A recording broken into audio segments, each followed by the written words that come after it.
Alex Saucedo. My name is Alex Saucedo. I am a super lightweight fighter. I fight because I want to become a champion. I want to become a champion. I want to leave my name marked in boxing. We're coming back stronger than ever. All right, ladies and gentlemen, we are live. What is Gucci Manucci's? Welcome to the Half Court Podcast. I'm Darwin, AV behind the camera, and today we got a special guest. We got Oklahoma's champ, pro boxer, junior welterweight, Alex Saucedo. Brother, thank you for coming, man, and welcome to the Half Court Podcast. Nah, man, thank you guys for having me here. It's a pleasure. Yeah, so I'm a big fan, man. I'm gonna be 100. I'm a big fan. So thank you. To me, it's an honor to have you here. You know what I'm saying? I've been following you quite a bit, and I discovered you once again thanks to AV. Because AV is out here, out and about, shooting stuff, and it was way back. Doing it all. Yeah. So, man, just kind of. I got, you know what I'm saying? I got her, you know what I'm saying? So, like, kind of just tell us, like, what got you into the boxing, just, like, the story, like, what sparked that motivation of, like, all right, I'm going to be a boxer type shit. No, so I said, what's up? No, thank you for having me here. So what got me into boxing was, it was just me and my dad. One day we walked in the gym, and it all came from me. I came to Oklahoma when I was 7 years old from Chihuahua, Mexico. So it was kind of hard when I got here, not knowing how to speak English and like getting around around in school.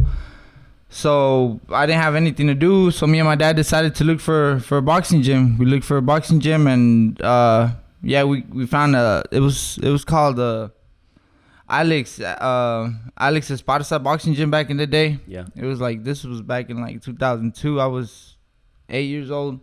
Yeah. Was it the one on Robinson? Yeah, it was the one on Robinson, 25th. Yeah, that's the first gym that I ever went to. It was Alex Esparza.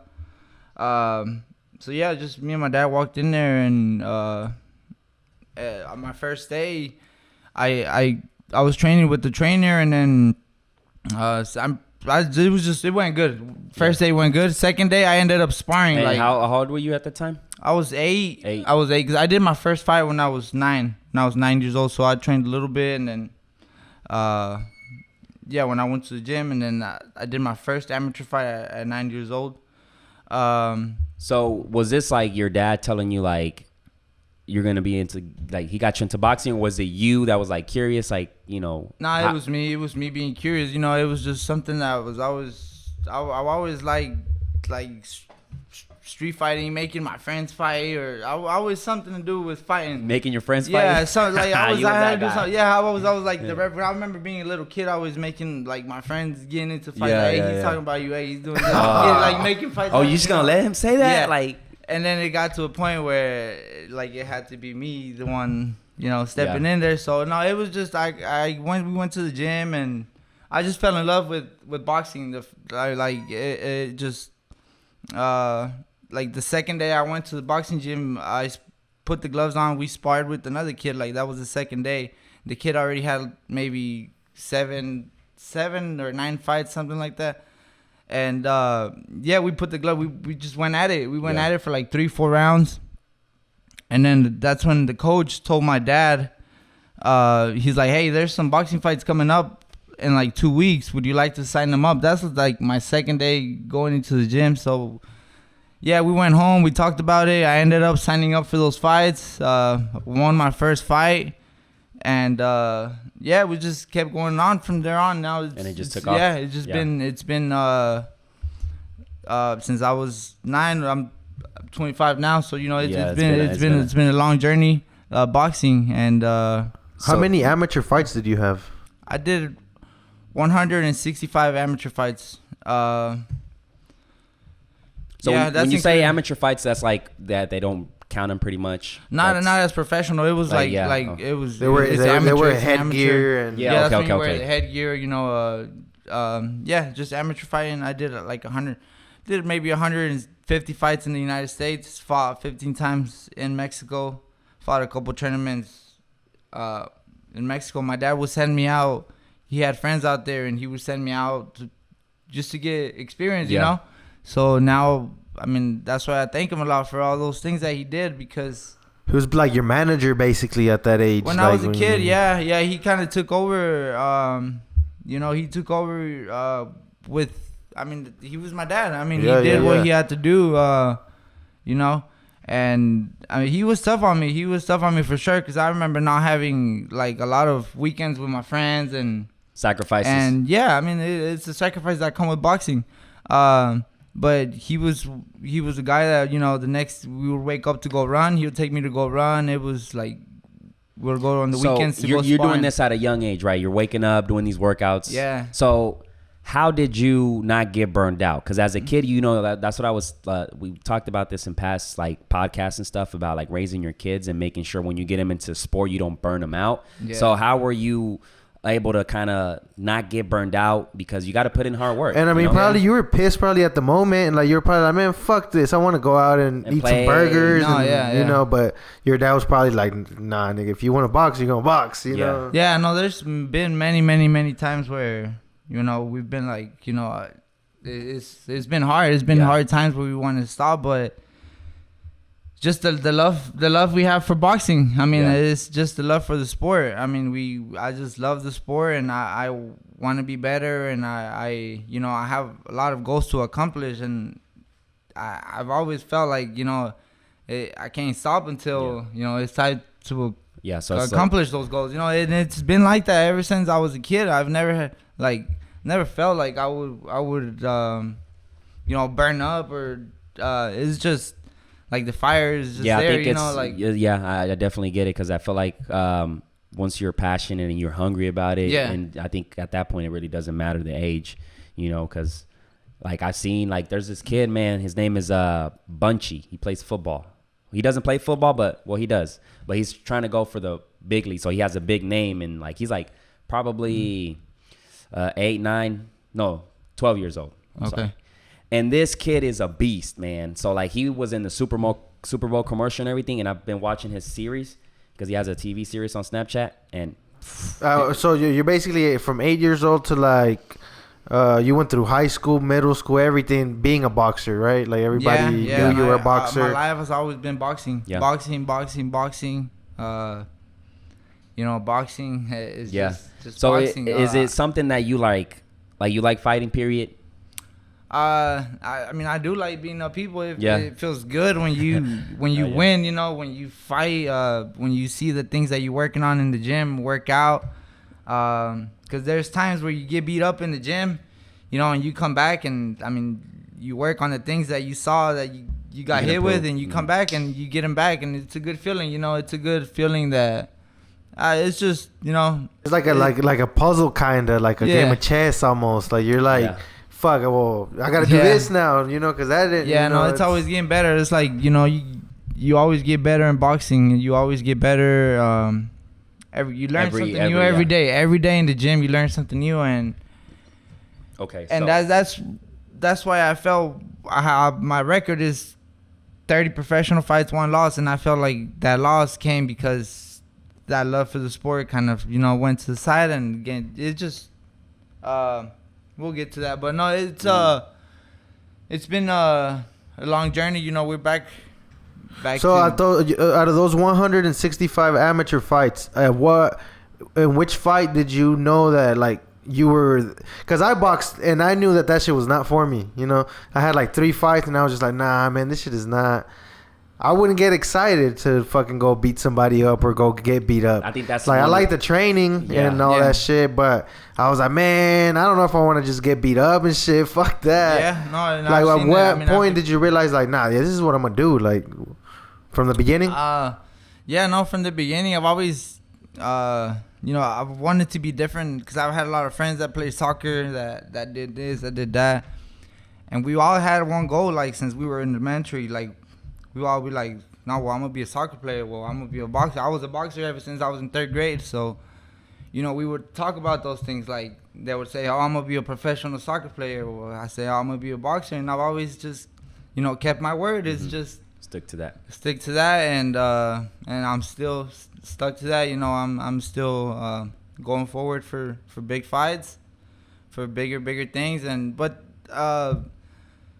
like that love for boxing has always been there. I remember when I was 15 years old, I started winning some tournaments that I couldn't win when I was a kid. Like when I would go to tournaments when I was 11, 12 years old, and I would lose those tournaments, lose the semifinals, lose the finals.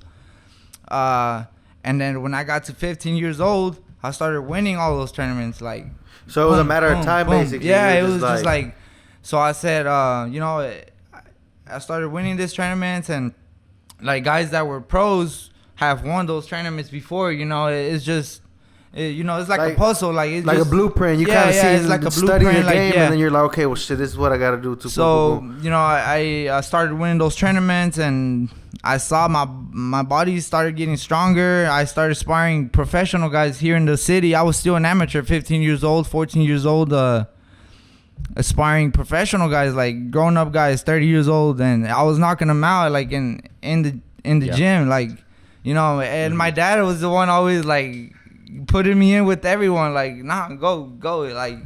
And were you kind of scared? All the experience. Were you kind of scared, like you're 15 and you're about to go to like I was scared, like not scared, but I was a little, you know, the first sparring session, and then after seeing like that, like, you know, what I could do to them being 15 years old, I would just let my hands go on them, and you know, so I was just for a slight second you were just kind of, but then you were like, fuck it. And then and then they started putting me on there was professional shows here in the city. They started putting me on those professional shows as an amateur, just a little kid, you know, and I would sell more tickets than the professional fighters would do from the city, you know, here, because I mean, people wanted to go see me fight. I mean, I've been boxing my whole life. Especially a kid that they see that has potential and shit. Like, that's, yeah. Yeah, that's so big. it just, it came with it, you know? Yeah. So when you are going to do, like, your first professional fight and you are about to step on the ring, like, how was that moment for you? Like, were you nervous, or how was it for you? No, I was anxious. It was something my first professional fight, it was something I wanted. I mean, since I was 8 years old, I turned professional at 17 years old. It was like I was still in high school. I was going to Capitol Hill High School, and I fought my first professional fight. And it was in Houston, Texas, November 19 of 2011. It was in Houston, Texas, in the Julio Cesar Chavez Jr. undercard. Yeah. It was in his car. So when I walked out the arena, there was like 20,000 people, you know, in the arena already. So shit. It was like something that I had been dreaming since I was a kid, you know, like fighting for a big moment like that. And it's like a fucking Rocky movie, bro. Yeah, my first professional fight, it's always been a dream, you know. It was a big blessing getting in that card and just having all those eyes. Yeah, like a lot of people still remember that fight and seeing that fight and remember me from that fight. Yeah. How was it? Was it a decision or knockout? It was a knockout. It was a first round knockout. Yeah, I was hungry. I went out there like, you know, I was very hungry to show who Alex Saucedo was, you know? Hell yeah. So you're training, because, you know, I follow you on Instagram and I see like you're dedicated as far as being at the gym and just running miles, and that is a lot of fucking work. That's something I say that, like, when I play basketball, I love to play basketball. So when I play basketball and I'm playing full court, like by the minute I'm already gassed out. And you guys got to create that condition, because 12 rounds is like, it seems a long time, especially like when you're winded and looking for air and shit. So how do you, like, what do you think help you the most to create that condition and discipline to just kill the trainings? I think it's the experience, you know, to be able to take how hard the training is, because training is hard. I mean, you train all day. I mean, you wake up at 5 a.m, you run many miles, and then how many miles do you run on average? It depends, you know, from 3 to 6 to 8 to, depending on what kind of workout it is that morning. But you do wake up in the morning and run. You know, you have the afternoon workout, which is strength and conditioning or boxing, or it's another 3 hours, 4 hours. But it's a tough sport that takes a lot from you, and you know, and you're getting hit. You're getting like you going in there, you're getting sparred, you're getting hit. It takes a lot from you. So you know, you got to make sure that you stay 100% healthy, so the body can give you many years back. Yeah. Oh yeah.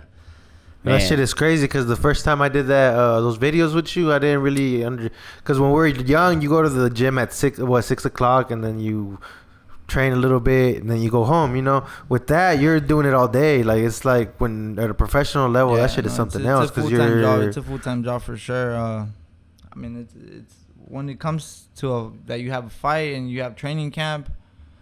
I mean, you got to put yourself away from everything for 6 to 8 to 10 weeks, depending. I mean, you know, on the fight or but yeah, you got to put yourself away from everything. I mean, sacrifice. It's just like you got to focus on the fight.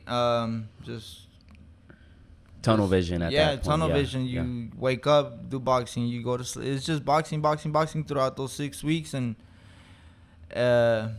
6 to 10 weeks. I mean, depending how long the camp is. 6 weeks is a short camp. I mean, that's nothing. No, like you know, a real camp is 8 to 10 weeks. Yeah.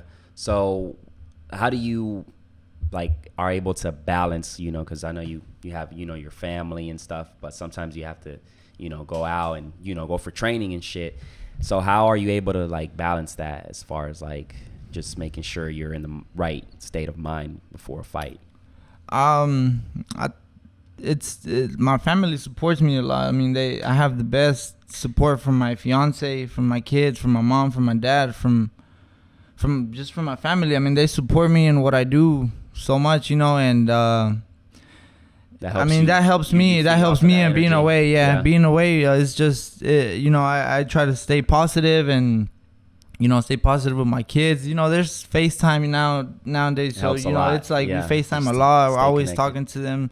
But it is hard. I mean, I think that's the hardest part about camp. About being in camp is being away from my kids, because I mean, I miss them. I miss them for those 6-8 weeks that I'm gone. It's like they're growing up, and I'm missing some moments. But then again, it's sacrifices that come, to coming a champion, to level up, to things. I mean, to other things. Yeah. So, on this quarantine thing, it's been what, 2 months or so. What have you been doing just to stay on top of your game? Well, I've been staying in shape. Try to stay in shape as much as I can by myself at home. I got a storage unit, and we got a little boxing setup in there. So I've been going in there, and it's lonely. Just trying to stay safe and healthy. Enjoy time with the family. And staying ready, because they said things might get back in June. So we'll see what happens. We got to stay ready. Enjoy time with the family right now that we can. And I mean, just. So early on, me looking at it from outside in, it feels like early on would have probably been harder for you, like when you were in high school and you didn't have the resources that you have now, and you had all the fucking peer pressure and shit like that. How'd you handle that shit?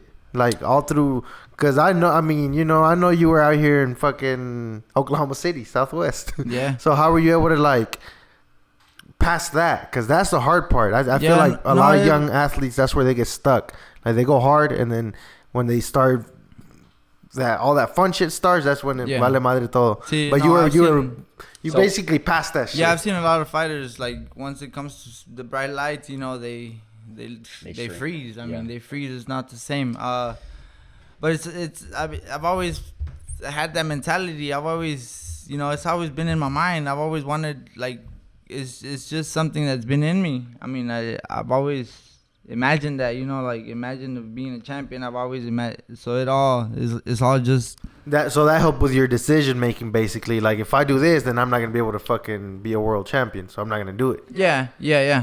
Just with things like that. Same. Just with everything, it's been just a mind thing. It's been going on for many years. And I went to one of your fights. I think it was the one in sometime in summer, June something with Lenny. Was it Lenny? Yeah. Lenny? Yeah. Yeah. Man, that fight was crazy, bro. So, like, y'all went back and forth, and I think they threw in the towel, if I can remember. Yeah, they threw in the towel for him seventh round, if I can recall. It was I don't remember anything after the fourth round of that fight. You don't remember anything? No, I don't remember anything after I got hit with that punch.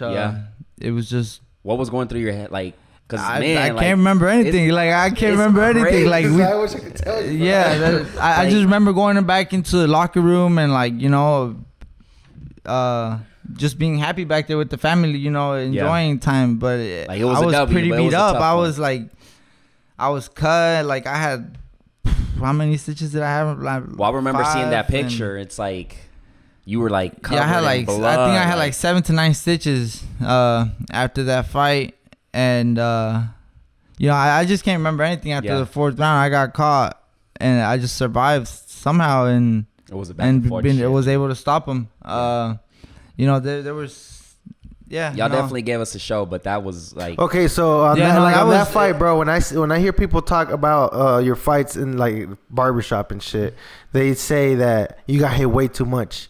Yeah. Like even though you won, you got hit way too much. What'd you do after that? Like, did you take that in and you were like, man, I can't keep getting fucking beat up like that? That's why after that loss came, you know, I did my change of trainers. I did so many things because after that. There had been like from my last 4 fights, I had been wanting to change trainers. Yeah. Because I was getting hit too much, because I wasn't moving, because, you know, and... it's all style, like trainer style too. Like we would go, after every fight, we would be so mad, like, you know, we got to change trainers, we got to do this, we got to do that. But then we would win the fight by knockout. So I would just go back to camp and do the same thing. I was just comfortable with winning like that. You know, I got comfortable with winning 5 fights the same way. So after that loss came, there was many changes that I had to do from trainers, from you know, from many things. Probably everything. Everything. Yeah, so to become the fighter that I've been wanting to come, and now, you know, you're more like aware of like okay of a lot of things. All right, let me see if I can say this without AV interrupting me. My bad, bro. I'm over here. No. I haven't started yet. You know, I'm just saying, like, if I were a boxer, like that would be my thing, because I like the sports of boxing. I like in every aspect, man. I'm Puerto Rican, so like we have a pretty good legends and shit. But if I were to be a boxer, man, like, you ain't touching me. I'm on some Mayweather shit. You know how they call him chicken because he be running? That would be me, because it's like, you know, I feel like you as hard as you hit, like, you can't be exchanging, you know. Like, I feel like that's just gonna, you know, mess you up in the long term. I brought in many things into my training. That's why I can't wait until people see me fight again, see the comeback, the new Alex Saucedo that's gonna come back. That's one thing. Yeah, that's one thing I would say, bro. Yeah, you know, because if you go back and look at my fights, I mean, there's a lot of move that I have movement, I have quickness. It's just, I mean, over that past fight, I went over some things that, you know, that backed me up in boxing, and, you know, I'm back focused, and we're. Because that fight, man, I was like, that Lenny fight, I was like, oh shit. Yeah, no, like, that was like the point where both of y'all were wobbling. So I'm like, oh shit, like, this shit's gonna get real, man. Like, I thought for a moment that, bro, it's kind of hard for me to watch boxing, to be honest. Yeah, because that shit is like, bro, it's 2 human beings in that motherfucker. Exactly. You know, especially when you're watching somebody that you know, watching them fight, man, it's like, bro, to be honest, I didn't go to your first fight because that's how I felt. I was like, man, I don't know, bro. That's like too much fucking energy. Yeah, I went to the second one, and then that we ended up getting fucked up at Pink afterwards. That second fight, bro. How was your mentality that night? Like, because I remember I was in the energy arena, and I posted a snap. And you were like the 3rd person that saw it. So I was like, what the fuck?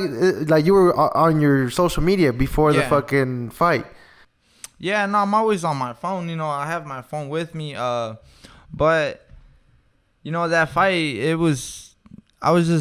I don't know. I wasn't focused. Something happened even before camp.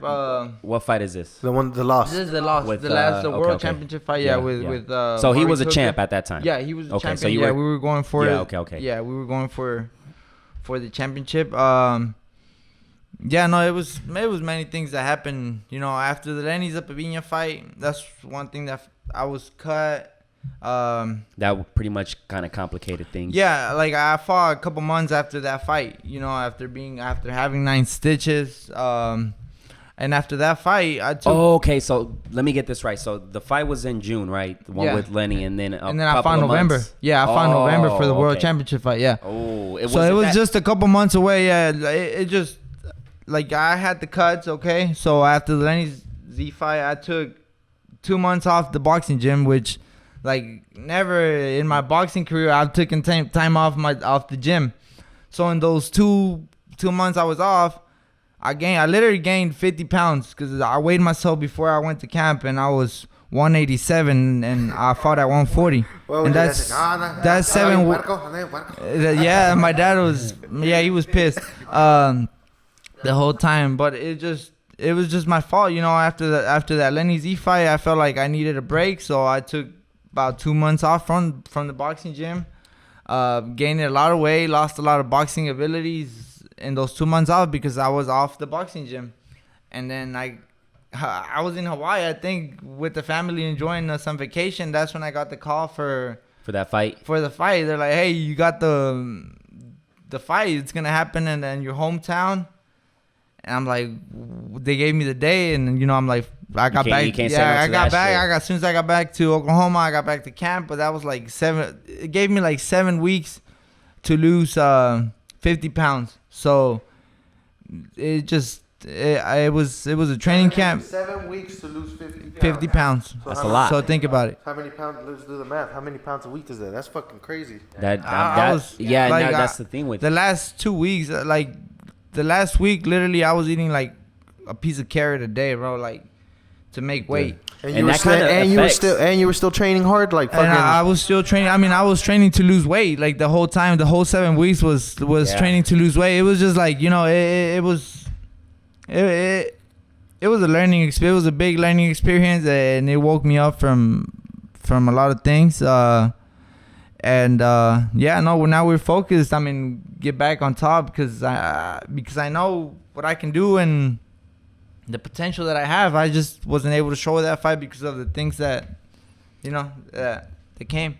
So when you, you take that loss, and at that moment, like, what is going through your head? Like, you're like, fuck, I just lost my first fight, you know? So, like, I'm pretty sure there's a lot of emotions, a lot of like, fuck, like, just thoughts and shit, like. But you weren't as beat up as the fight before, though, huh? Like, no, physically, you weren't that hurt. No, I got cut. I think that's why the stoppage came as well too. I got cut in the 5th round. I got cut a little bit, and then after, like, I went back to the corner when I got cut. Went back to the corner, told my corner that I had got cut, and nobody in the corner worked on the cut. So next round comes, that cut starts like bleeding, and the blood gets in my eyes, and I can't see anything. And the other fighter, he sees that I'm like, you know, messing with my eye. So as soon as I mess with my eye, boom, here comes the punch, and that's when everything came, you know. But it was that, and then it was the weight loss, and then it was just many things. It was many things that I've learned from, and you know, I'm still hungry, and I believe I have the talent and everything to become a world champion and to do many, many things in boxing. Yeah, there's still, still got potential. It's just one fight. That I would be more of the counterpuncher, man. I don't know. I don't know. The thing with boxing, though, bro, man, I don't know. Like, there's a lot of respect, bro, because like, you can say I would do this, I would do that, but nigga, once you're in the corner, you got a plan until you get punched in the mouth. Yeah, and you got like when we were little, that's to me it was so much pressure, bro, because you're in there. You're about to go. Of course, you're about to fucking fight, and then you got everybody watching. You know, and when we're little, it's just the parents and shit. Like, it's just other kids and shit. It's like so I can only imagine being in the fucking Chesapeake with the whole city looking at you and shit. Yeah, like, I don't think that's what got to me. I think because, like I said, as a kid, I've always imagined that I was gonna be there. Like it was something that I wanted, that I've always had imagined since I was a kid. I was like, I was gonna fight there. I've always told myself like I'm gonna be the next champion from Oklahoma. I've told myself this since I was a kid, And I mean, I'm still on that journey, you know. But like, I don't think the bright lights, the arena, like, I don't think that got to me. It was just all the other things that came behind, you know, training camp and all these things.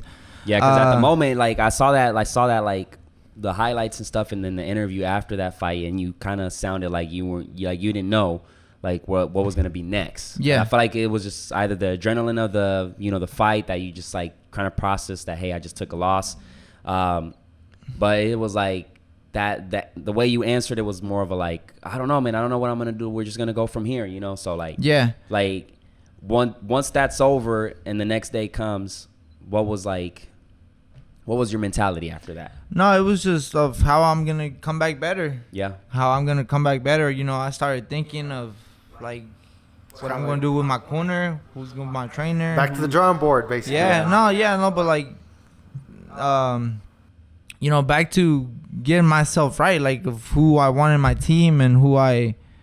that's a very, very big factor. No, of course. I saw many things in that fight. I saw many things, and after that loss too, it's just and it's crazy, bro, because like you're the face of it basically, but you do have a whole fucking organization kind of, that's like your corner's a big fucking thing, and as amateur you don't really have that, that has to be crazy, bro, to be now you have to have a coach for this and that, like being professional, that's a motherfucking. I think the team is very important, man, because it's like you were saying, like they didn't fix that cut when you told them to, so maybe if that was fixed, maybe that wouldn't have happened. Many things that happened. I was I'm the one, like I'm the one tire. I'm the one going in there to fight, and I was letting some people make decisions for me, and like, how would they know if I'm the one that's gonna go in there and fight? Nobody knows better than me how I feel, like if I'm ready to go or not, or this or that. It's like, when they're screaming at you, throw these punches and shit, throw this, jab, like, motherfucker, you ain't in there fucking taking the heat, Yeah, no, that's why critics, I hate like fucking ESPN bullshit and all that when they just talk about fighters and shit like that, because it's like, bro, you don't even know what the fuck it takes never got punched, especially bro. If you haven't been in that, because I can get a Mike Tyson or a fucking somebody that's been in the sport that talks about it, but in the majority of the cases it's just fucking wimpy ass people talking, so yeah, it is just part of it, man. By the way, speaking of Mike Tyson, did you see his video that went viral? Did you see it? Yeah, he's 53, and he can knock the fuck out of all three of them. Oh yeah, I know that, bro. Shit. He can move. Shit went viral, bro.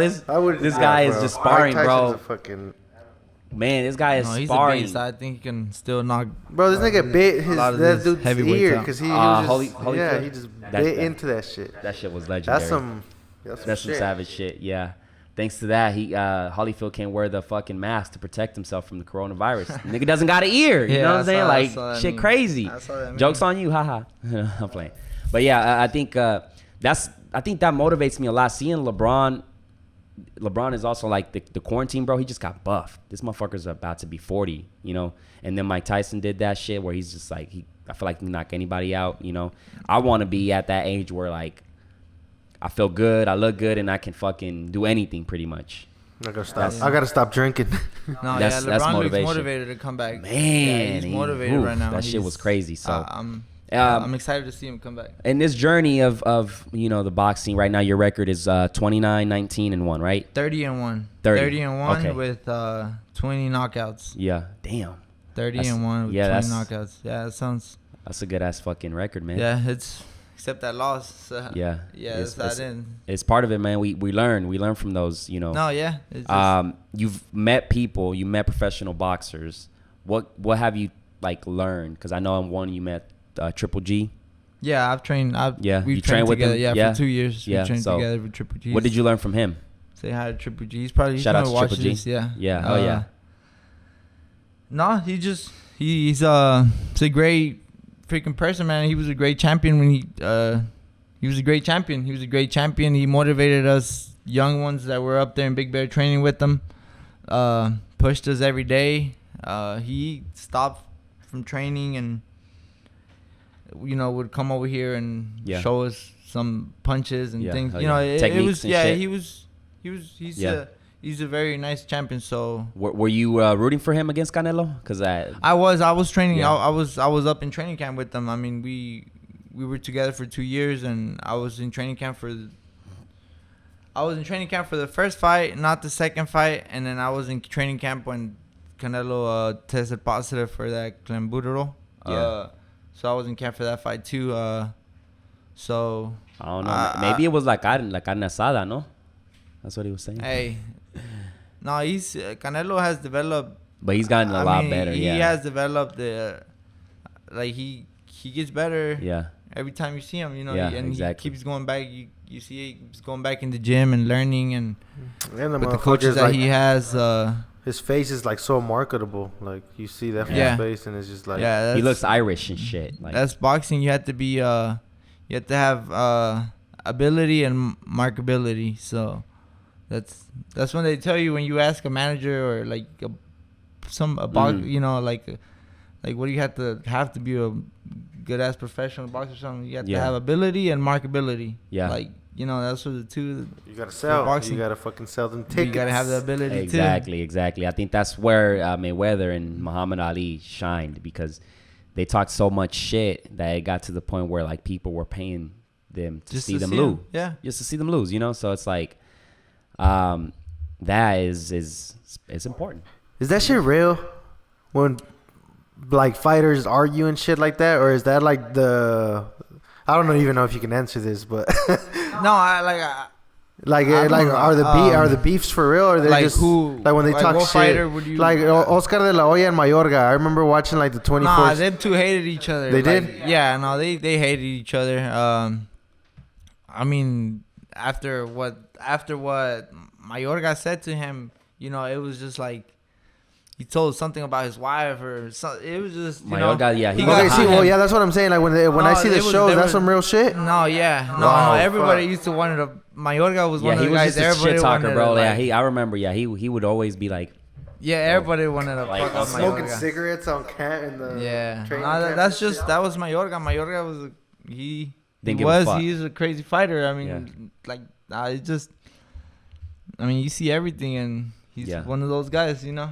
would you say right now, like, boxing is dead? And when I say dead, I mean in the sense of like there isn't any like huge fighters that you will get excited for, like Oscar de la Hoya or like maybe Mayweather or.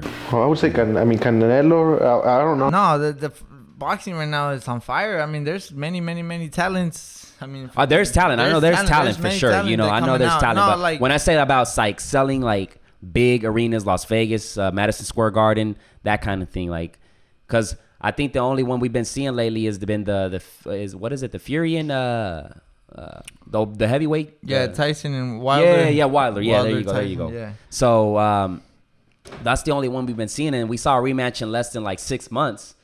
So I feel like as of right now, in my opinion, there isn't anything. No, there's I know many there's boxing talent. fights. There's talent. Yeah. But I don't know if there's like Mayweather number, Oscar de la Hoya numbers, kind of like fight, like, you know, like Southern. No, Arenas type they're out there. They're out there putting them out right now. Is everything slow because of this coronavirus stuff? But Yeah. no, everything is.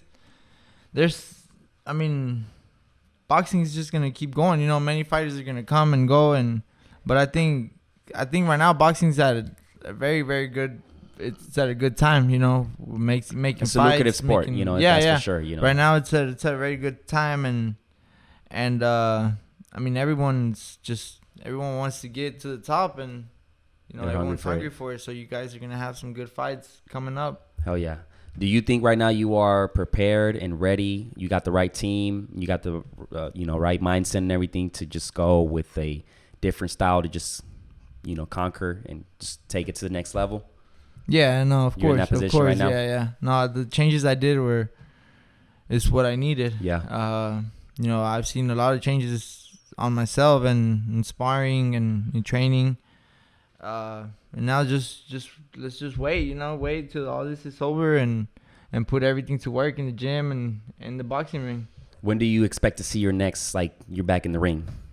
No, we don't know yet. Everything's shut down right now. Just, let's hope for the best. You think this year you'll maybe be in a ring or? Yeah. maybe I mean, next year? there's talks of being back sometime in June, July. I mean, nothing is for sure. Just we have to stay ready and see if it does happen. You know, I'll stay ready. I'll stay ready in case that does happen. Just we'll be ready to go. Yeah.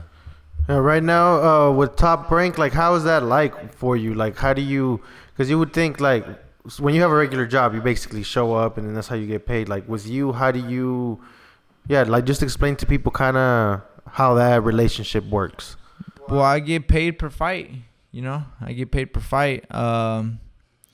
So right now that this coronavirus is happening, I'm not fighting, so I'm not getting paid. But that's always been on my mind, you know, ever since I started boxing. I was like, you know, I can break my hand any day or get into an accident. I mean, you just don't know what can happen the next day, and you can't box anymore because, I mean, you need all to be able to box. You know, you need everything to box. 100, yeah. 100, so that's always been on my mind, you know. Now I have kids. So, I mean, I've been able to make some good money from boxing. You know, I'm trying to invest in a couple of things, and I have people helping me out. So, is that who you're with right now, Top Rank? Yeah, Top Rank is my that's my promotion. Those are my promoters. This is my promoter company, Top Rank. I've been with them ever since I became a professional. Ever since I became a professional, it's been since. And for those boxing people that, because like on the Half Court podcast, some people may not know about boxing. Like, explain to them at what level Top Rank is, like what kind of fighters they have. Top Rank is the biggest boxing company. It's the biggest boxing company. I mean, they made everyone. I mean, from Mayweather to Pacquiao, from De La Hoya to, you know, it's Bob Arum. You know, that's it's Bob Arum and Top Rank. You know, I'm in good hands. It's just up to us, you know, to put in the work and so basically, like, you get paid for the fight, and then at that point, it's up to you to like budget yourself right and like get trainers. No, you get paid per fight, all that shit. Like, get prepared. Yeah, basically. You get paid per fight. I mean, and then, I mean, like training camp. When it comes down to training camp, I train in LA.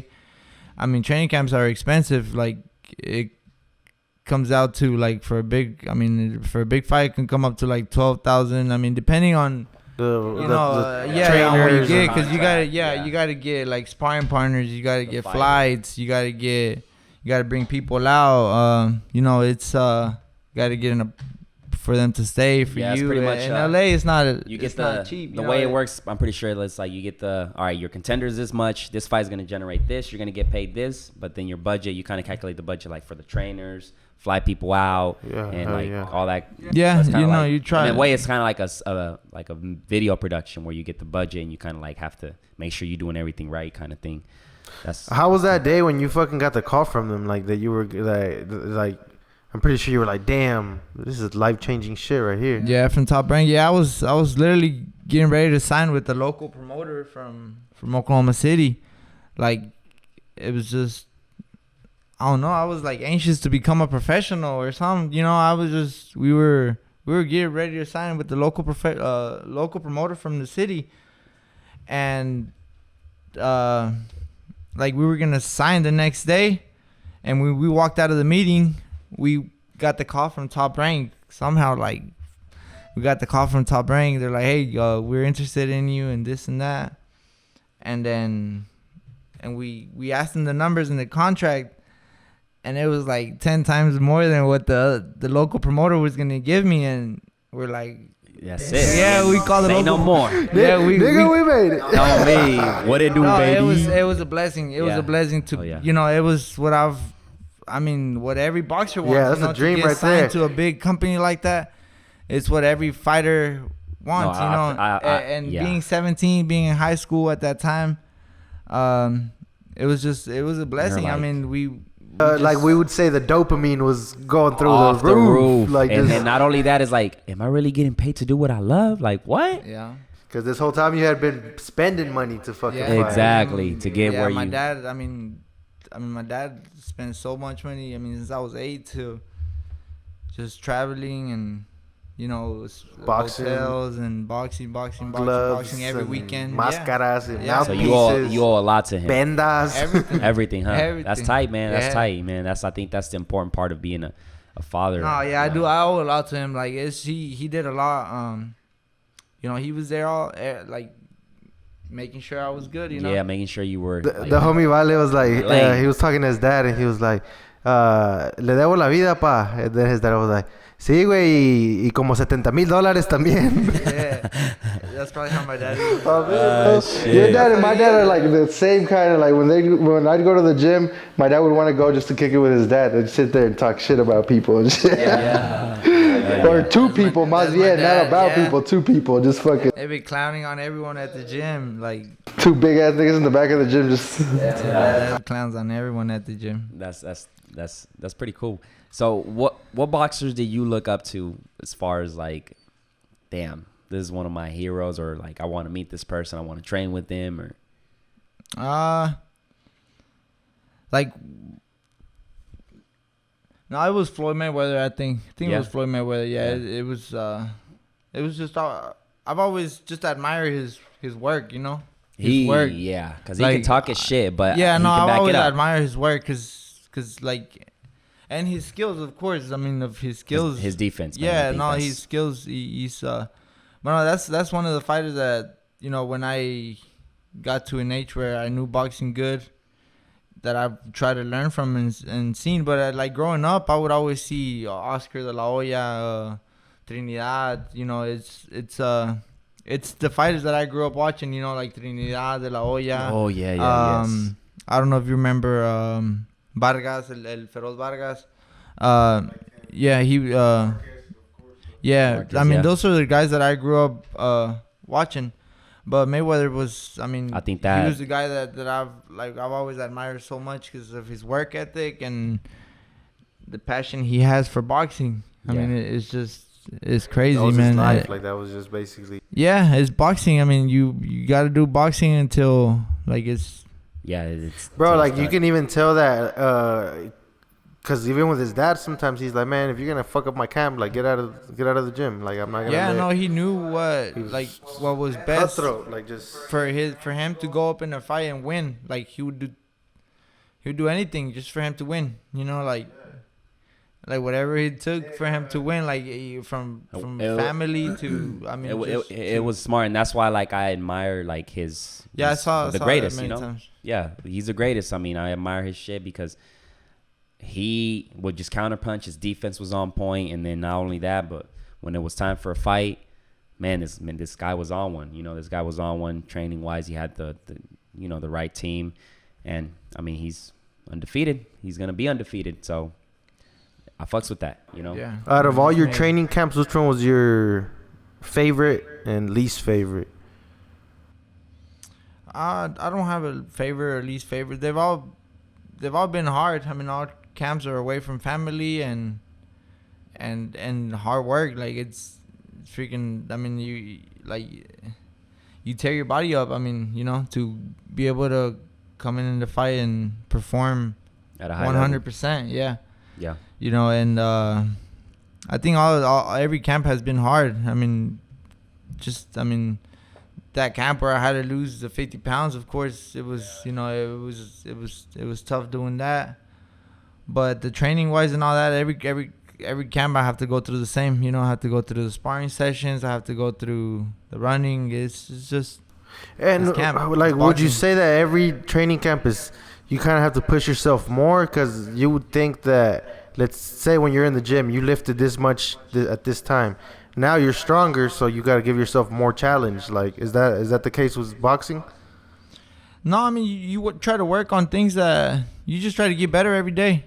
You try to get better every day, and movement-wise to throwing your punches through. I mean, if you don't like the way you're throwing your right hand, you should work on your right hand a lot. Like, you should go back to the gym every day, like every day until your right hand is. It's kind of like in the video game when the player has the attributes. Like, you want to make sure that you got everything, like agility, balance. Yeah, everything. Balanced. It's a everyday thing, in and out. But next thing you know, you're gonna be where you want to be.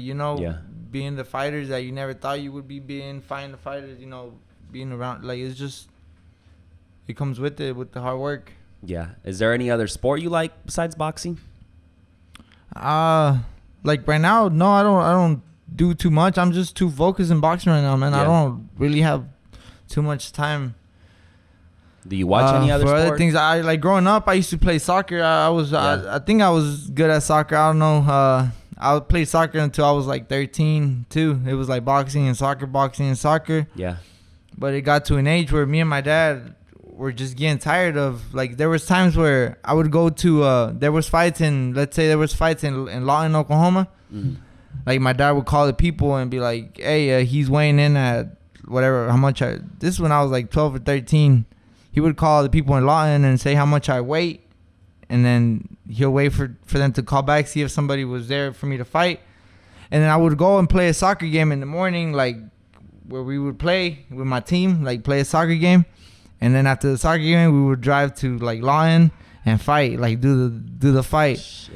And soccer by So itself. we did that. You would we have a did that soccer game and a fight on the same day. Yeah, like I didn't know what to pick. Like I was just so in love with soccer and so in love with boxing at that age that, you know, I didn't. And my dad, it got to a time where he got tired, I think, too, of doing that. You know, where he was like, Fuck this. you gotta pick one. Like he told me to choose. You know, like he's like, you gotta pick one. He's like, because I mean, we had talent for both. I think we had talent for both. Like I could have done something in soccer if I would have stayed in soccer. I think. So on the soccer thing, this is something I've been curious about. So on the soccer thing, what level do you get to? So let's say you were to choose the soccer path. Were you like, what goal are you trying to achieve? With soccer? Yeah. Probably like, I don't know.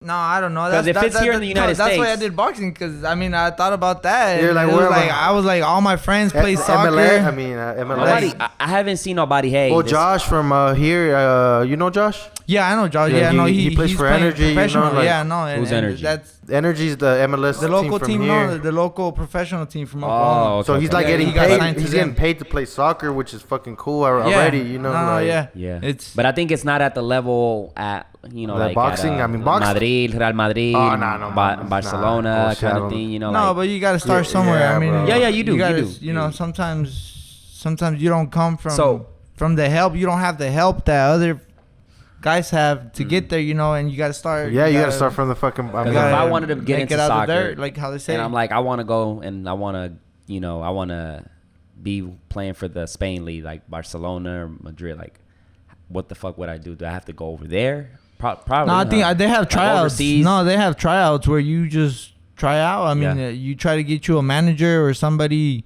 you hit up some people, and if they like your skills, what you do, you know, they'll start managing you. You get a manager, Agent. They'll fly you out to Yeah. the tryout, and then the 'Cause tryout. I haven't seen anybody, not that I know of, like that are big. No, over it's hard. there. I mean, it's hard to huh? get into a team. Yeah, because I've heard of people going out of tryouts and they've gone to 3, 4, 5, 6 tryouts they and fucking break nothing. their Like ankle 5 years and later, shit. you know, yeah, it's hard. It's hard sometimes when you don't have the help. the resources, because I mean, resources, really, like here is really not I don't know. Oklahoma, I feel like it's just kind of behind Yeah, I don't on know how. shit. You know, I don't know like- how soccer is. I don't know how the soccer business is out here. Yeah, but that's what I'm like. I mean, because I mean, even boxing- boxing, that's what I was about to say. Like, Yeah. you've seen it grow from the time that we started right there in that gym. Yeah, to boxing is now, going it's in like- Oklahoma. We have a lot of talent. We have a lot of kids that are very talented and are gonna bring. I mean, they're even gonna become Olympians. I mean, you know, when has Oklahoma had a boxer Olympian? Like, I don't think they've had like, if you go back in history, I don't think so. I don't know. I gotta so go that's back playing and for the read my Olympic, history. boxing for the Olympic game. Yeah, Like, being from Oklahoma, but Yeah. a boxer from, you know, it just. You did the Olympics, something with the Olympics, right? When you were younger? No, I did the Junior Olympics, like in Mexico, and then I won. Here was like, no, I've always like, I wanted to try out for the Olympics. Like that was our main, like, mine and my dad's like goal to get to the Olympics. And then I got to when I was like 16, 17. That's got to be tight. Not only that you're representing your country. Yeah, you're in the Olympics. I was ranked number 1 in the nation for a while, like being from Oklahoma, you know, Yeah. as an amateur. I was ranked number 1. Yeah, and then it just it came to a time where I had to travel internationally with the USA team. Mhm. And at the time I'm a citizen now, but at the time I wasn't a citizen, so they didn't let me travel. I was a resident, so they said I can't travel. I can't join the USA team because of being a resident. That's So that kind of hurt us. crazy. Yeah, you know, we were like, oh man. So my dad started he wasn't happy. He started calling people, and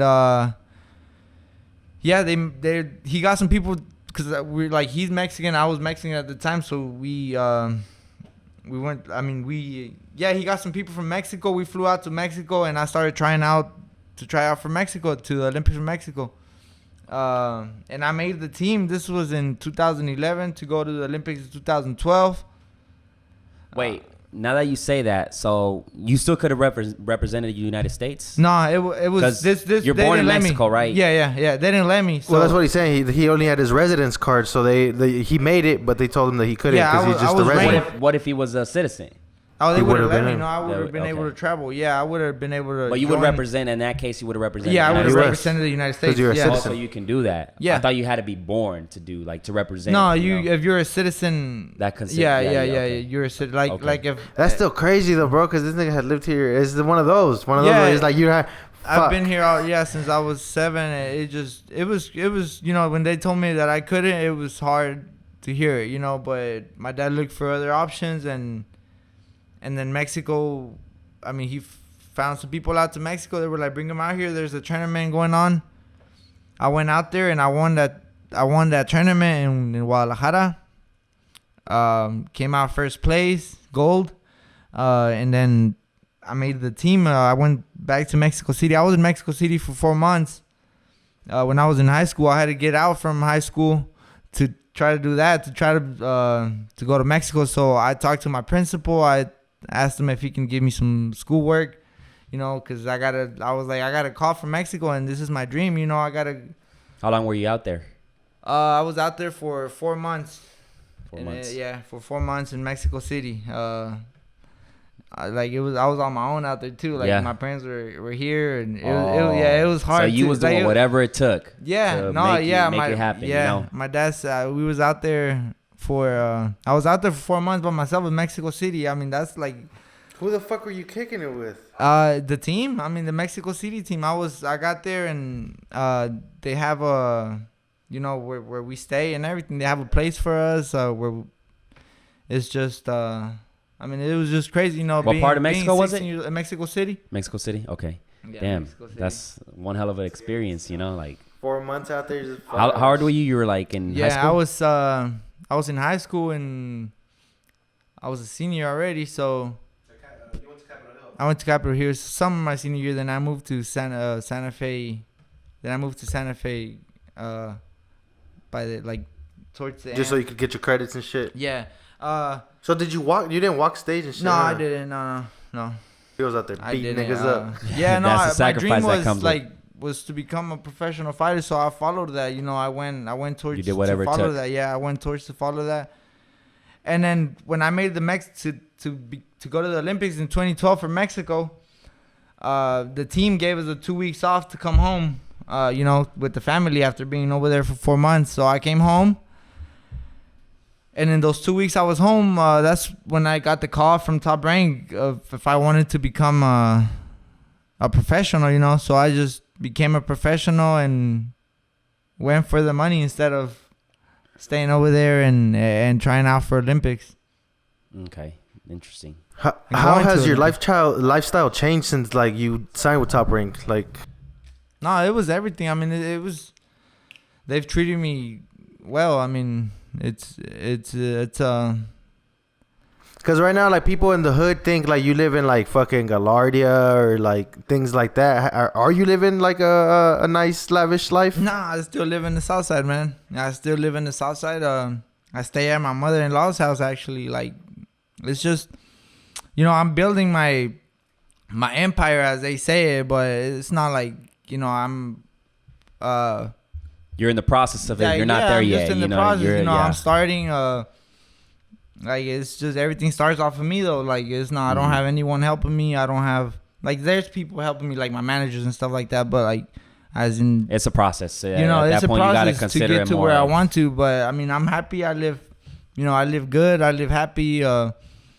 It's just I'm focused right now on doing what I want and becoming, a world champion. Hell yeah. If you had to go back 5 years from now and you had to tell yourself something to better yourself or whatever, what would it be? Just to take it more serious, after fights, come home and stay dedicated. Yeah. So was that a thing of you, like, after a fight, you were like, just fall back? It happened like my last couple fights, like after that, before that loss came. But before that, it was like a year that I was off. And you would say what was one of your worst years? Was it like last year, 1918 or something? As far as discipline goes, like not being. I mean, when that loss came was my worst year, 2018 and 2000. Yeah. I mean, it was hard. I mean, taking that loss was hard but it was my fault. I mean, everything happened because it was my fault. And well, at least you didn't let that beat you up, because it goes back to part like of it, though, even if you, because it's gonna hurt. But that's you're gonna have to. But that's the thing. That's the thing. Get it. Two people did not recover from losses. One was Tito Trinidad, and I'm pretty sure you know who he is. Yeah. Fucking great Puerto Rican boxer, man. One of our greatest. Yeah. When he lost, he wasn't the same after that. He couldn't recover. He still kept fighting though? He kept fighting, but he wasn't the same. Yeah. And then there was just no way for him. So that him being that person that a lot of Puerto Ricans look up to, you lose, I guess affect him so much mentally that he couldn't recover from that. It goes back to like Ronda Rousey. You get what I'm saying? Like, so it was harder mentally, than physically. Yeah, no, it was just mentally. I think it's always, in that case, it's always mentally. Bro, yeah, no, it was hard mentally, but it just, it got me to realize so many things. I mean, sometimes I think about it, like, what if that loss wouldn't have came? Like, I don't know. Things happen for a reason, and now I'm, like I said, I'm focused on going forward, on getting better and learning from that. And I think each fight will show, what I'm talking about. Yeah. I think because right now you let your work talk. Yeah. Right now it's just we're talking and it's just talk. But I think after each fight, things will start getting back into place, and I can start saying, yeah, like backing it up. When you after that loss, you had another fight. Yeah, I had another and fight. You won that one. Comeback fight a year. It was almost a year after that loss. So I took a whole. People are like, you took a whole year off from fighting. Like, it was a whole year off from learning. Like, I'm not about to get back in that bitch until I know what I did wrong. And, that's what I was gonna ask you. I had to recover from like in the last couple. Like, I've had, like, it's crazy. You think about it. I've had 20 to 22 stitches in the last like 4 fights. So, like, after that loss came, I made some good money, and I made some okay money, and then, I was able to, take a year off and get better. Yeah, get better, get better, because before I had to fight to make money and, make my, for my family. And it was like no days off type shit. And after it was that, like, I was able to make some money and just dedicated myself 100% to coming back 100% strong. So a year later comes that, new trainers, new corner. Yeah, new corner comes that fight, and it was a first round knockout. It was just it was a first round knockout. Like, it's just. So after you experienced that, like, all right, the fight with Lenny was in June, and then you got the loss in November. Now, did that teach you, like, hey, I need to fucking, every time I get an opportunity to analyze, even though the opportunity is there, I got to analyze, am I fully ready? Like, do I need maybe a year? So, like, if you have a fight now and then 6 months later a big opportunity comes up, but you feel like you're not ready, are you going to reject it and then just get prepared? So, like, in this case, you fought that one in June, right? To give you a more easier example. And then, hey, in November, there's a title belt, like, and you're excited because it's a title belt, but you're not ready. You're not ready. Like, would you have, like... I'll be ready and making... Can you deny it? Yeah, I'll be ready and making better decisions now. But it also, you have to stay... This is boxing. You have to stay ready at all times. And I think that's what I did. I mean, I took those 2 months off instead of I mean, I could have stayed working out. And so you say that's also a factor? No, yeah, taking those 2 months off? Yeah. Not like I gained so much weight. Like it was just. That's ridiculous, man. In 2 months. Yeah, it was. Considering you're an athlete, like that's crazy. Yeah. That's crazy. Yeah. Yeah. So it was just. I think just taking time. You just have to stay ready at all times for. Boxing is like a 24/7 job until you retire. Like. Because there's always someone trying to get better. And you got to make sure you stay fit. Yeah, you always have to make sure that. I think is a diet. Fuck.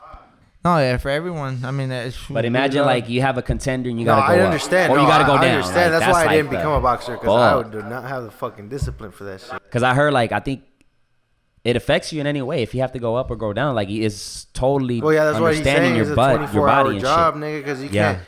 Yeah, you can't let it like beer, like you know what I'm saying. No, it's a 24-hour job until you retire. Like that's what I learned. You know what I mean? 2 months, bro. 2 months. You know what I'm saying? Like it's not. I've taken 2 years off. You know what I'm saying? Like 2 months in. So like, you gain. Kind of talk to us about like diet and shit. So a day of a fight, what's your eating looking like? I've always been curious about that, and I say like for all athletes, like I wonder what LeBron eats before he goes. He knows how to play. Day of the fight. What's your? I mean, he has to be healthy. You don't want to be burping up some. You know, because sometimes you can burp up some fucking. Yeah, no, it's always shit. Healthy for me. Like I wake up and I have Is there a time where you just stop? Let's say 2 hours, hour before the fight, just to make sure there's a time like I usually my last meal will be like it's like 3 p.m., 3 p.m., 4 p.m. and then I showtime is like at 9 p.m. So that would my last meal stop would be at 3. Yeah, and I take some snacks to the arena, so I'm back there, snacking shit. On some bananas. You don't think that affects you? Some light stuff. No, you gotta learn how to control it. No, you gotta learn how to control it. I mean, it comes with experience. Your body, I'm sure. Yeah, it comes with experience. You gotta know your body and things like that. That's what I was telling AV the other day. I think a lot of meals have a big factor in how you perform because. Fuck yeah! I mean, your metabolism is working crazy. You're not gonna be able to perform. No, yeah, like having the right. But me, I have a fast metabolism. I can't gain weight for shit. Like it's hard for me to gain, weight. So that day we ate a big carne asada with rice, beans, tortillas. I gave it an hour and a half to digest before we played basketball. Wasn't enough, man. I was fucking heavy. Like my shots weren't falling. I was slow. I don't think I could play basketball after eating carne asada. I'm telling you, bro. Like, and now we're having. One day we're gonna work out, and they were like, "Well, let's eat first." And I was like, "Eat," and they were like, "Yeah, bro, my shit that goes down quick." I'm like, "Man, I mean, fuck it," but I was out there fucking. Well, that's the thing. But look, we fucked up because that day we were supposed to work out, but we're supposed to eat something light. No, these motherfuckers go ahead and like, let's eat a fucking. The typical Mexican shit, like the no, you want to eat that tortillas and like we had like these big Mexican burgers that were fucking bomb, but I was like, fuck, like this is gonna fuck us up. So when I say eat before a workout, I'm talking about like maybe some light shit, like I don't know, some light shit. Period. So basically, at 3 you eat, and then showtime you said is 9. Yeah, depending. But my last meal would be like 4 p.m. My last heavy meal would be maybe some pasta, a chicken burger, but with some good chicken, some good bread, some like make sure you gotta make sure everything is like you see what they put in there and everything because you don't. I mean, that has a big like factor. There's big. I mean. But you can drop something in your water, or I mean, that's the before fuel. A fight to see you that's lose. The fuel, like bro. That's what I'm saying. Like I can't. I just like to make sure, like a day or two before the fight, I'm aware of everything that I'm because there is testing, there is many things that come after the fight, so you have to be aware of everything. Yeah. Yeah. Hell yeah. Yeah, I think that's very important as far as like the dieting. I think that's the key part. That can dictate a lot. Yeah, no, I've had. So what do you do after a fight? Like after a W, like what do you go just back with your family? Yeah, or do you just go enjoy back and time. Party a little bit. I enjoy time. We always have a little party at the hotel, but just like family though. It's like family because people travel. I always travel from Oklahoma, from Chihuahua. I have people. Luckily I have a good fan base, and they always support me 100%. So every time I fight, there's always family, there's always people around. So after my fights, we like to enjoy. You know, I like to eat things I couldn't eat for that whole camp. I mean, you know, you get to eat good. You know, after making weight, after fighting, you know, you get to eat some pizza, you get to eat like ice cream, things that. It's the little things. Yeah, things that you know that you want to do after. So what do you typically do? Soda, you know. Yeah, have a little beer. You No, I don't drink beer, but I'll have. Don't? Yeah, no, I drink some soda, like you know. So you don't drink alcohol? I like no, I don't. Okay. No. At all? No, Like, I don't at all. Nope. Since when? Since like, what was the last time you drank? It's been maybe going on 2 years, I would say. Yeah. You never. Yeah. What made you just more like, all right? Yeah, no, my career type just shit. My career, yeah, just Like, my career. there's I no mean, my point in kids, I mean, just. Yeah. I mean, you know, it's. That's tight. That's tight. Yeah. It's just me. I mean, it's my career. I'm a fighter. I can, you know.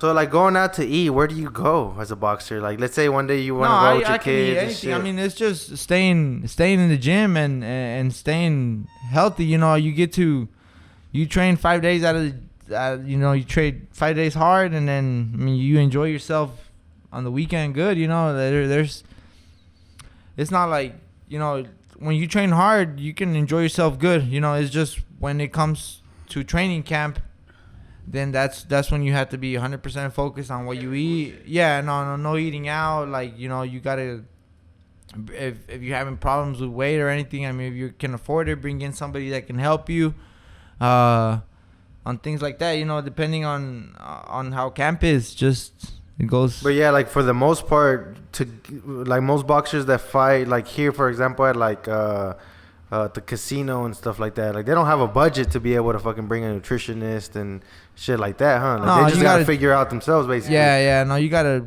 figure it out and train. I mean, they don't. It's not a lot of money they make. You know, it's not a lot of money. It's but you gotta start. You gotta start from somewhere. That's why I tell some fighters, like, if you can't get signed by a big company, like, go out there and fight in a casino and knock somebody out, and people are gonna see you. And then if they don't see you in that one, go to the next casino and knock somebody out there. And you know, like if you got talent, like, yeah, people are gonna see you. Like, a lot of people are like, oh, well, how do you get this? How do you get signed? How do you look for this? Like, knock some niggas out. yeah, like, go out and like you gotta start somewhere. Like, if you can't get signed by a big company because they're rejecting you, or because, you know, people are like, no, he's not good enough, he's not fast enough, he's not, you know, don't care what people say. It's like, it's up to you. Like, go out and get you a fight and knock somebody out, and people are gonna see you. I mean, yeah. What are some of the shitty things you've heard said about you? Like, you know, you just said, like, if somebody says you're like, what are some shit that you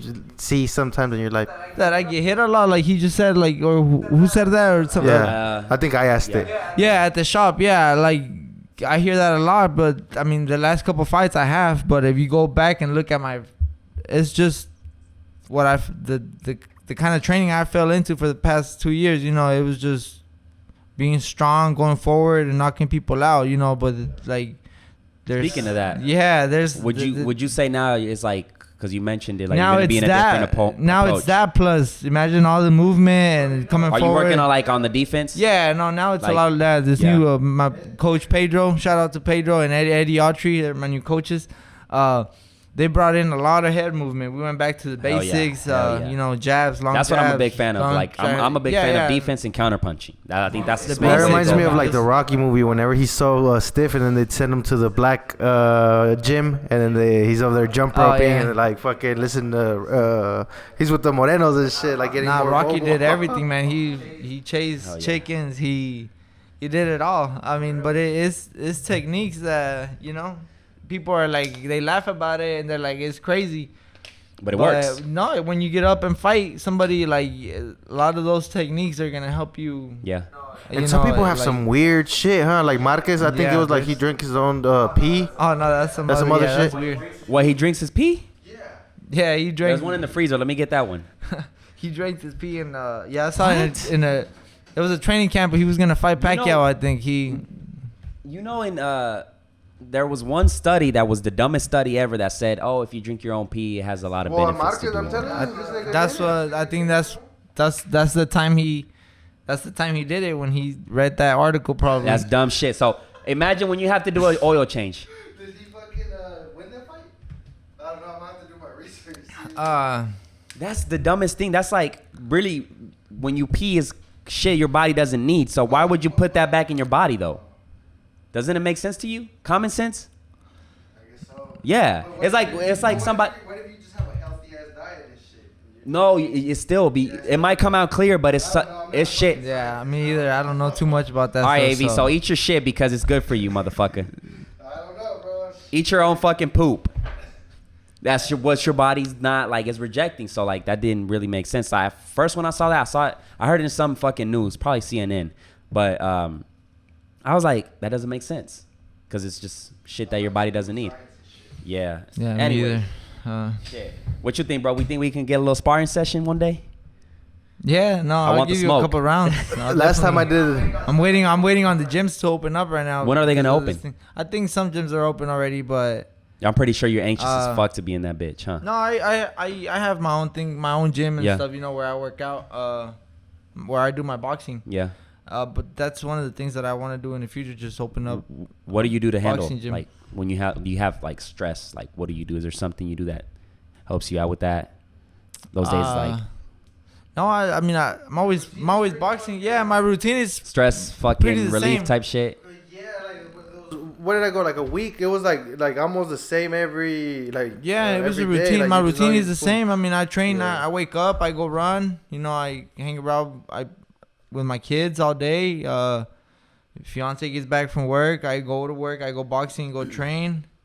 And that's just my lifestyle. it. I mean, you know, I'm boxing. Oh, yeah. But I gotta make sure I get my boxing in. That's a big 'cause- stress reliever, man. And the reason why I say because every time I go to the gym, my gym has a big sack, and I be hitting that shit, man. And that's like No, yeah, it's it a good definitely stress you can reliever, let that's you for can sure. let a lot out in the Yeah. bag. I mean, It's you know, hard though. I'm gonna tell you yeah. that I be gassed the fuck out when I hit one round. Well, like, shit, that's bro. This something- week we'll go. If you have training, we'll go and you can see what this nigga does. Like if you fucking or whenever yeah. you get back, you know that way you can see. Cause I mean Bet. I've been when you can do it if you want. You know what I'm saying? It's just like just fucking put some gloves on. I want some smoke, man. I want to test my shit. I mean, I might get knocked the fuck out, but fuck it. You know, it's part of the. It's part of like I gotta say like I spar with a pro boxer. You know, so. What you fuck with dirt bikes and shit, huh? Like I like four wheelers. I have a four wheeler. I like four wheeling a lot. I like That's a little bit safer though, but. Like, yeah, I mean it's I like adrenaline. Yeah. Like it's nothing's gonna give you more adrenaline than being inside the boxing ring though. Like Oh yeah. once you get in that boxing, that adrenaline is like different than anything else I've did. ever felt. Like it's like it's Ah, different. You that's know, the adrenaline dopamine you that I get when talk you're- about. Like Like you just forget about everything once you're in the boxing ring. Like getting ready to fight, it's like boom, everything just shuts down and like. so feel you like- don't you can block out the voices and all that shit, like in the back if somebody's yelling and all that, or you. No, yeah. Once you're you in a block fight, that I shit mean, out. if you're straight have just one focused object. in a fight, I mean, you're not gonna be out there listening. Everything is just Like what you said? Throw a jab? Nah. yeah. fuck Sometimes that. like when the arena is quiet and you're fighting, I mean, you can hear some because Yeah, the 'cause it's voices. not the you whole know, time is like you hear it. "Rawr," you know. It's Yeah, like, you hear it, but it's you know, you still. I bet if you you're that in- shit if you're fuels in you, the though, fight, you when you gotta be hit- focused. when you hit somebody and they're like, oh, like that shit fuels you even more because Yeah, it's like, no, it's- fuck. Like they saw that shit. They felt it too. But that adrenaline is crazy because I got to experience the kickboxing match from like these dispensaries put up like this, and it's totally different. I'm not a big fan of it because I can't kick for shit. I'm stiff as fuck. But like there was a lot of people sold out, and I was like, as I'm recording that, I'm like, fuck, man, this adrenaline is crazy. And I'm not the one in there, but I pictured myself being up there and getting ready for a fight, and my heart started racing for some reason. I'm Yeah, like, bro, what the when fuck? you're Like, you get pumped. I I mean, low at key least wanted like to what do I a remember fight. from when I was younger, like when you're in the corner before the thing, you're basically just looking at each other and then you're about to fucking just. Yeah. That shit gotta be crazy. It's like a mental. It's different than anything else. You know, you have to be ready for it. Yeah. And I remember the time when I was like, man, I don't know if I want to do this. Your homie AD, yeah, he beat the shit out of me. I mean, he didn't knock me out, but yeah, Guerreros, he fucking. Well, that was the first time that I took my mask off and my fucking lip was like, my eye was Like I look like a fucking little boxer and shit. We call him. He was Mano de Piedra. That motherfucker hit hard, bro. Then he would get in there, bro. Cause I mean, when we were little, he hit me before, but we were little, you know. But that motherfucker, when It was different, yeah. like it was like, oh shit, I don't want to get hit again, bro. That shit hurt. Oh shit, that's crazy. What advice would you give a youngster like that wants to get into pro boxing and shit? Like, I mean, to stay hungry. Stay hungry. Stay dedicated to the sport. I mean, do what, go to sleep early, go wake up and do your run. Stay dedicated, stay dedicated. But like anything is possible. Like I tell these kids, like there's a lot of talent here in Oklahoma. And I tell them, I'm like, yo, I came out from here and, I just fought for a world championship fight at that kind of level. Like, and it's possible. Like, you just go out there and do it, put it on your mind. And every day it's a everyday thing, every day go back and learn and get better. And And as a kid, like, you wouldn't miss any days, huh? Because during the week, we'd basically go to boxing, like go to school, and then boxing was at what, 6, 5? Yeah, like 5:30. 5:30 like was boxing. 8, 9. 8, 9. Yeah, it was And just that's like I every missed day. out on every day, even Saturdays. Like it was just like it's been boxing my whole life. That's all I remember. And see, Like, that's what I would say the difference is between the people that don't make it. And because, like, for example, with me, I was dedicated for a certain amount of time, but then I would be like, I would go like a year, like 6 months, and then you come back and you're just like fucking back to square one, basically. Like, you're fat, so with the youngsters, that would be is just go every day. You know what I'm saying? Even if you don't feel like it, bro, because that's where I fucked up. Like, when I didn't feel like it, I wouldn't go, so that, like, I could have maybe done good, but I just wasn't disciplined. Like, those are the days when I don't feel good. It's the days that I want to go more because I feel like it could be like in my head I'm like, there could be a fight day where you're not feeling good and then you have to go fight. So train your mind. I always put that in my mind. It's yeah. like, I try to be, more. It's the same with a workout. Like it's crazy because the days that I don't feel like working out is when I have the best workouts. And I always like at the end of that work and I'm like, fuck, like I'm glad I went and worked out because it was a fucking good workout. So you have to prepare yourself for that shit mentally. Like just because like you said, you can't be like, I don't feel good today. I'm not going to fight this opponent. Yeah. Fuck no. Like, it's happening, So yeah, no, it can happen. Like anything can happen. I mean, yeah, for sure. Hell yeah. Like it's just you have to be ready for any situation. Oh yeah. So shit, we've been in this bitch for quite a bit. An hour and 22 minutes, and that shit went by fast. Anything else you guys want to add to it? Anything else, Alex? No, I want to just say I thank everyone from the city, man, for supporting my career. I think the best is. It's about to come. Yeah, it's about to come. I'm excited, like, man. I'm excited to see that. The best Alex Saucedo. Yeah, there's just... It's right now, when was your last fight? My last fight was in October. So you're right now almost 6 months, if I'm not mistaken. Yeah, and I'm going on there. Yeah. Without fighting. So you most likely, if there isn't a fight in June, which I think I kind of want to say it's too early, but you're most likely going to be like, this is going to be probably your longest break without a fight. Yeah, this one before after, the other one, they're about the same. Yeah. We'll see what happens. Yeah. But I'm staying ready, like in the gym and I'm excited, and man. doing I'm excited things to see that to get better, for when I do come back, get the whole. No, I bet you, man. I bet you there ain't gonna be not one scratch, W, and it's gonna be up from there, brother. I have a last question. Yeah. Do you feel that from all those years of boxing and getting hit, do you think that's affected you in any way, like your memory or any shit like that? No. I think it made me smarter and wiser. Yeah. Yeah. I don't think so. It's just you have to stay healthy. Treat the body right. I mean, if you treat the body right, the body's gonna treat you back better. I mean, that's one thing that with boxers that I see, like the picture of Muhammad Ali. Like he's already old man, and how fucked. Like that's crazy, bro. And all that's from boxing, right? Like from getting hit so many fucking times. He became a vegetable. Like Yeah.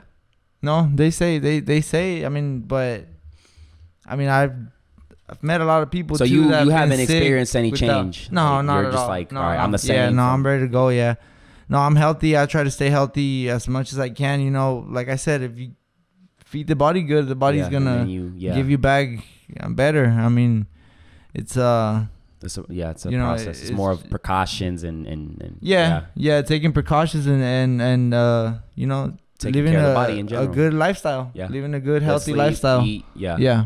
Hell yeah. Anything else, brother? Yeah.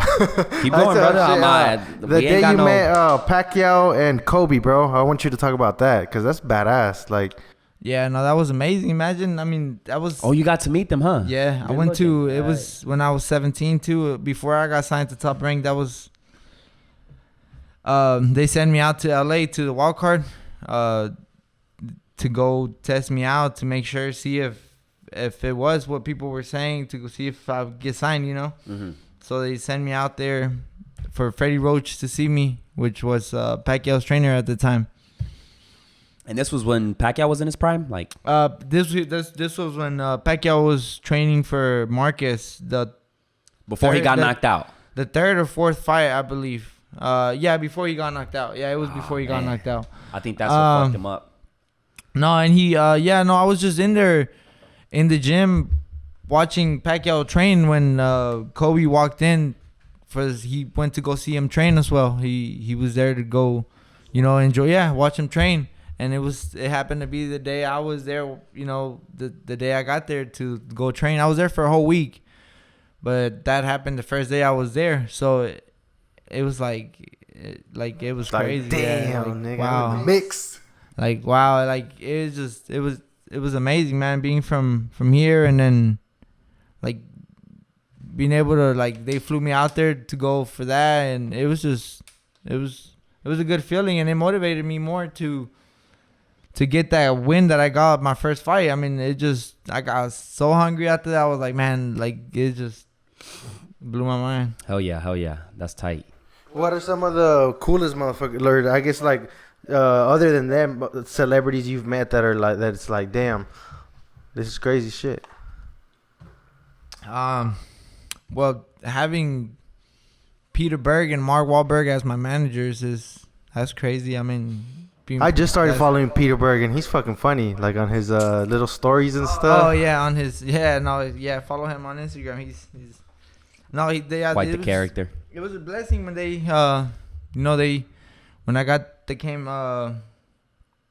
when we got the deal done. We got the deal done with them. It was with Churchill Management.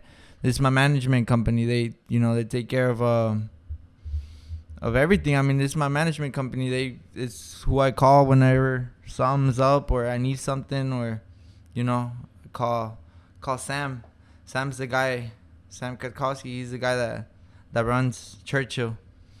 But yeah, it's those are one of the crazy things. I mean, being part of that team, from Oklahoma City, and having Peter Berg and Mark Wahlberg as in my team. Yeah, That's like crazy. they called me before my fights, and they like Peter Berg flew out to some of my fights, and like Mark calls me before the fights, and it's just having those type of things, and It's big. It's big. Makes a big impact. I mean, I grew up here. I mean, it's just, but like that's why I tell these kids, man, anything is possible. Like, just freaking work for it. Like, you work for it, put your mind into it, and sacrifice it's an everyday thing.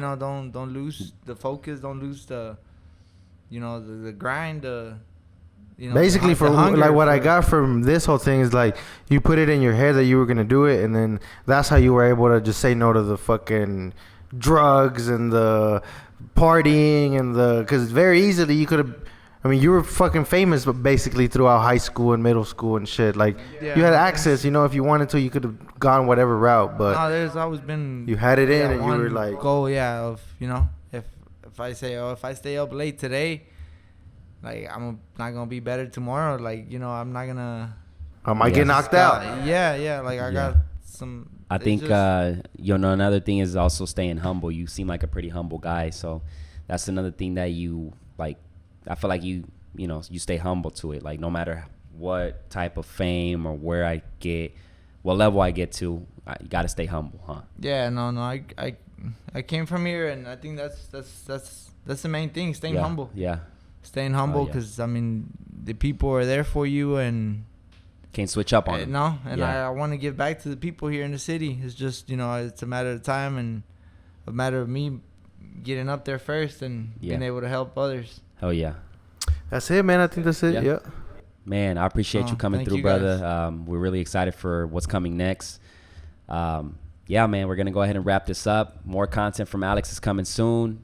Stay on the lookout for this episode. And we're just going to wrap it up, ladies and gentlemen. Peace.